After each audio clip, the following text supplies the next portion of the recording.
100% des aides. N'oubliez pas, l'avion, le bateau, c'est tout à côté. Voilà. Marseille, c'est l'Algérie. Voilà. C'est 100% algérien. Petite vidéo aujourd'hui. Alors, la France à l'envers, quand l'islam remplace la République, que Marseille devient l'Algérie, que prier dehors devient totalement banal et que défendre sa maison devient un crime. Rien de nouveau sous le soleil, mais c'est toujours intéressant d'en parler parce qu'il y a toujours certaines choses qui se passent en ce moment. Et bien sûr, pour faire simple pour une fois, j'ai décidé qu'on allait le traiter aujourd'hui. À tout de suite.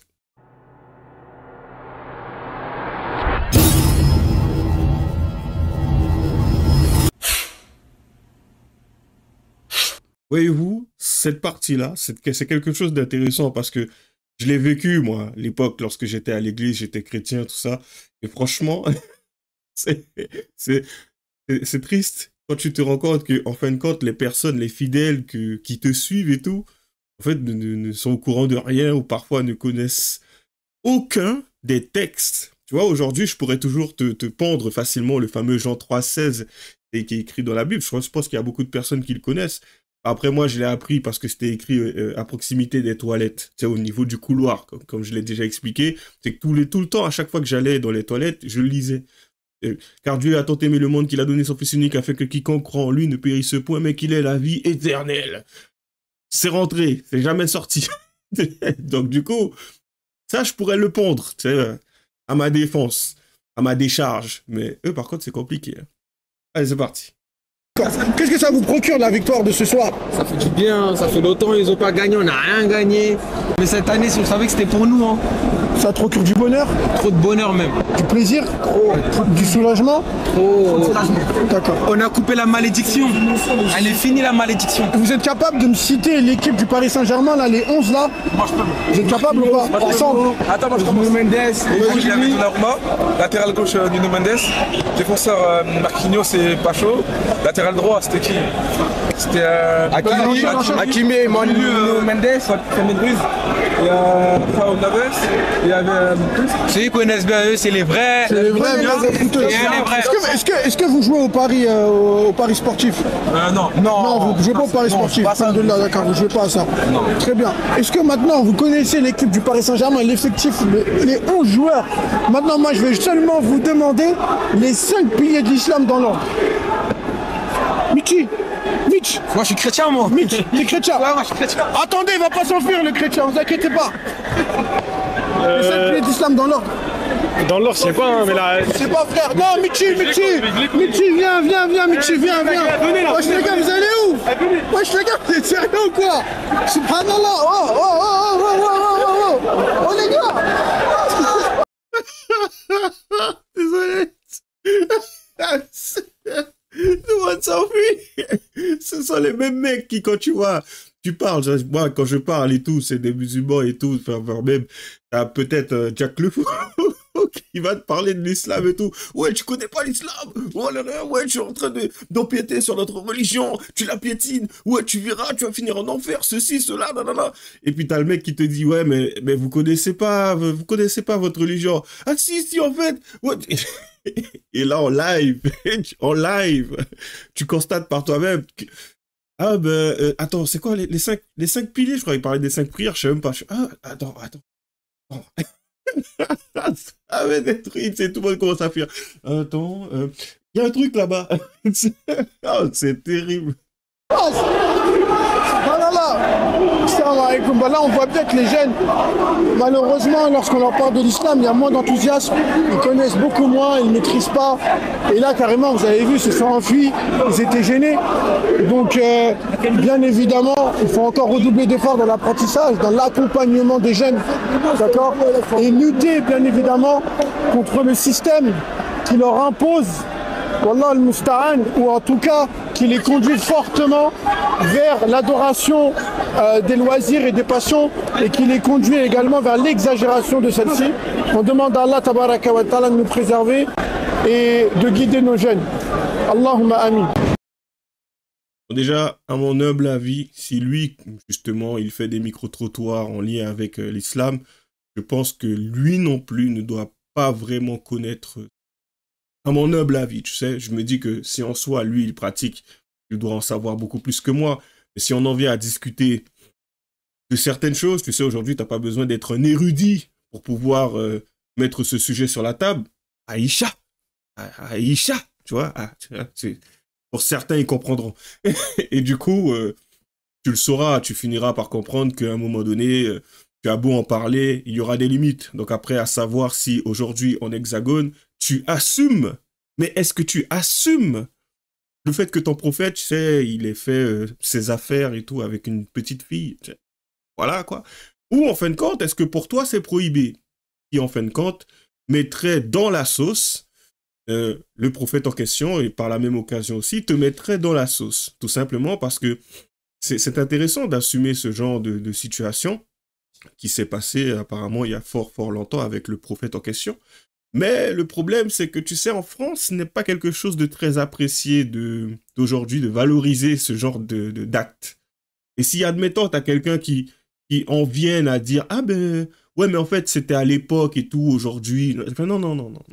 Ah, tu vois, le Coran, si tu finis par me dire concrètement que ce qui était à l'époque et aujourd'hui c'est différent, dans ce cas-là, le Coran le fout à la poubelle. Donc voilà, c'est que ça n'a plus aucune valeur. Par contre, si apparemment c'est immuable et c'est en tout temps, donc dans ce cas-là, ça veut dire qu'aujourd'hui c'est encore valable. J'aime bien Jack le Fou. Franchement, c'est intéressant ça. Franchement, on poursuit. Il y a aussi le fait de supporter une équipe de foot avec cette exagération. On demande à Allah tabaraka wa ta'ala de nous accorder son paradis, de nous pardonner. Et chaque salafi et chaque musulman doit appeler Allah tabaraka wa ta'ala avec force. Parce que la communauté française musulmane va mal. Regardez nos frères et sœurs. Ils sont perdus et il faut les aider, il faut les ramener à l'islam. Et c'est pas, bien évidemment, avec la prédication des prédicateurs de France d'aujourd'hui qui prônent un islam de bisounours, qui prônent un islam qui est en dehors du suivi des salafs, en disant qu'on doit rester en France. Regardez le résultat des courses lorsqu'on reste en France. Wallah al-musta'an wa alayhi tuklal. Ouais, bah, personnellement, moi, j'aurais préféré qu'ils ne s'y intéressent pas du tout. Et qu'en fin de compte, on s'intéresse un peu plus à la culture, qui en fin de compte pousse ces jeunes à faire un peu tout et n'importe quoi et les enferme dans une vision un peu bête de ce que pourrait être le noir de cité ou l'arabe de cité. Donc voilà, qui sortent un peu de leur carcan, qu'ils comment dire, abaissent leurs barrières et qui finissent par s'intéresser à autre chose que ce qu'ils connaissent. Parce que je te parie que beaucoup de jeunes, à un moment donné, lorsqu'ils étaient beaucoup plus jeunes, beaucoup plus petits, ils ne s'intéressaient pas au football. Et qu'à un moment, ce qui s'est passé, c'est que t'en as un qui s'y intéressait parce que les autres s'y intéressaient. C'était une façon aussi d'appartenir au groupe, de rentrer dans le groupe. C'est un peu aussi la raison pour laquelle parfois tu en as certains qui sont dubitatifs pour pouvoir répondre à des questions comme bon ok, ben, l'équipe de France est composée de qui? Le mec va te prendre une personne ou deux personnes qui est quand même assez connue, mais pour tout le reste, voilà quoi, c'est à la poubelle. Parce que la réalité, c'est qu'il a d'autres priorités. Je me suis déjà retrouvé dans cette situation, à traîner avec un groupe de personnes, c'était la même. Je ne m'intéressais pas au football. Le football, j'en ai strictement rien à cirer. Pourtant, à un moment donné, je me suis retrouvé dans un bus avec un blanc, je me rappelle, qu'on appelait Hakim, et qui, en fin de compte, était habillé en Père Noël sur sa bicyclette, à pédaler, alors que nous, on était dans un bus et on le traitait de fou. Tu vois? Donc, en fait, je pense que même lui, il était rentré dans la mouvance. On était deux noirs, un arabe et des blancs. Mais tous détraqués. Ouais, c'était un truc. Vas-y. Et Hakim, franchement, c'est un mec, il est mince. Franchement, il est mince et tout, mais il fait du rugby. Il est mince et il a de la force, un truc de fou. Tu te dis, mais comment un mec, c'est blondinet, maigre comme ça et tout, il a de la force, c'est un truc de fou. Bon, enfin bref, c'était à l'époque, quand j'étais à Dijon, ça remonte, ça, 2009, 2010. Je me rappelle plus trop. 2011, il me semble. Mais bon, je suis parti dans un truc. Allez, on poursuit. 100% des aides. N'oubliez pas, l'avion, le bateau, c'est tout à côté. Voilà. Marseille, c'est l'Algérie. Voilà. C'est 100% Algérie. 100%. L'Algérie. تحية الجزائر. تحية الجزائر. Vive l'Algérie. تحية الجزائر. Les Marseillais, ils sont dangereux. Voilà, vous êtes dangereux, madame. Madame, vous êtes dangereux, les Marseillais. 100%.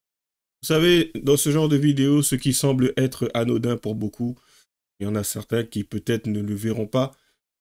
Juste cette image, en fait, cette vidéo, ce que ça renvoie comme idée, c'est que cette personne aujourd'hui ne semble pas porter, je dirais, la France dans son cœur.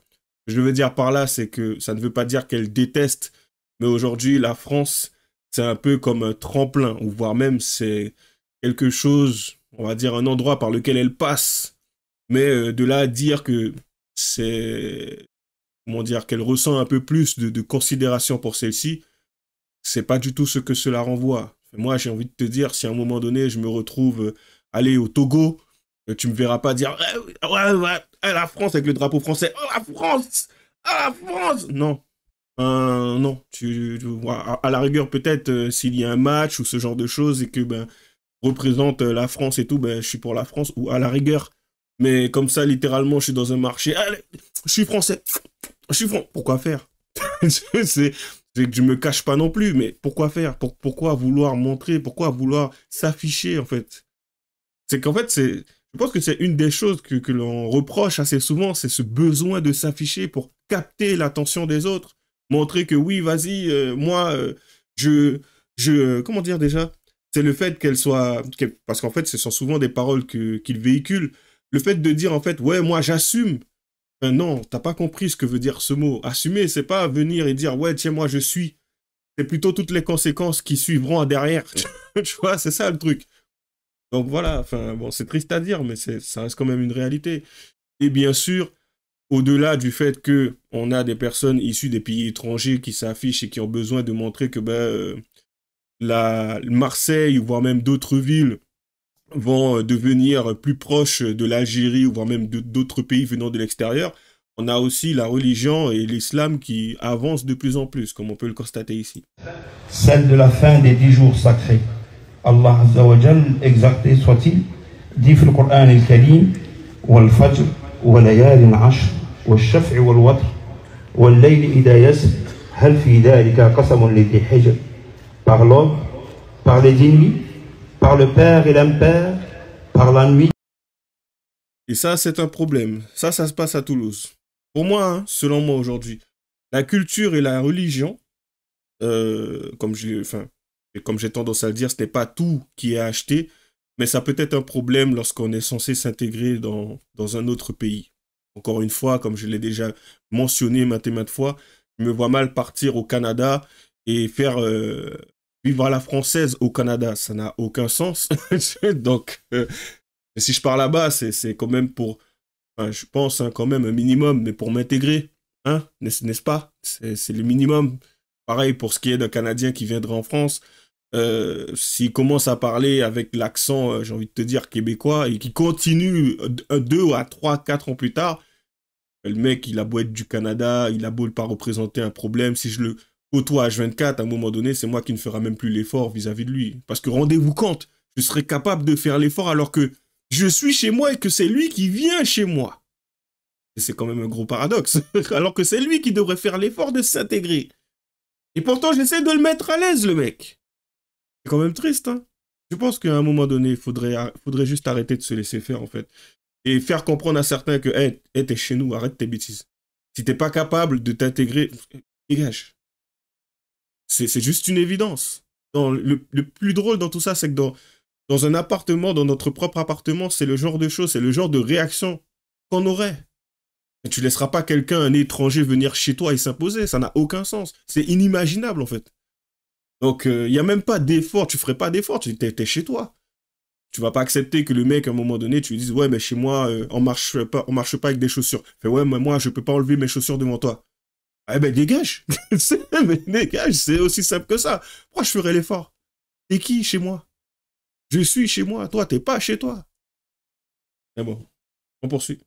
D'une autre affaire aussi dont on a su l'issue il y a quelques années. Pendant 2 ans, un homme de 86 ans qui avait donné un coup de couteau de cuisine, qu'il prenait, non pas parce qu'il avait envie de coutailler qui que ce soit, il dormait tranquillement chez lui dans l'Hérault ou dans les Pyrénées-Orientales, et avec son couteau, il avait touché et malheureusement tué un cambrioleur multirécidiviste algérien. Cet homme était mort. l'homme de 86 ans a passé 2 ans avec interdiction de retourner chez lui, interdiction judiciaire de retourner dans sa petite maison. Il a dû louer un appartement à quelques centaines de mètres. Venir d'une autre affaire aussi dont on a su l'issue. Maintenant, aujourd'hui, avec la façon dont cette affaire a été traitée, un homme de 86 ans, enfin le mec, j'ai envie de te dire, je suis déjà même bien content qu'il ait réglé cette affaire de cette façon-là. Le mec n'avait rien à faire chez cet homme-là de 86 ans, le cambrioleur. En plus de ça, il est décédé. Je suis désolé de n'avoir aucune empathie, mais il n'avait rien à faire là. Quand bien même il était extrêmement pauvre, il était venu prendre certaines choses et tout voler, mais à un moment donné, quand tu fais ça, c'est un jeu auquel tu joues et il y a forcément des risques et des conséquences. De l'empathie, pourquoi? J'ai de l'empathie pour le mec. Le mec de 86 ans qui aujourd'hui, pendant 2 ans, se retrouve interdit d'accéder à sa petite maison. C'est quand même hardcore, le mec il s'est défendu. C'est pas comme si lui-même il était parti chercher quelqu'un à planter. C'est délirant.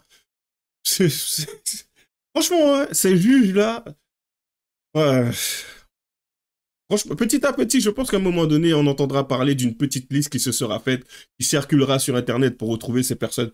Je trouve bizarre, en fait, qu'ils s'en soient sortis jusqu'à aujourd'hui.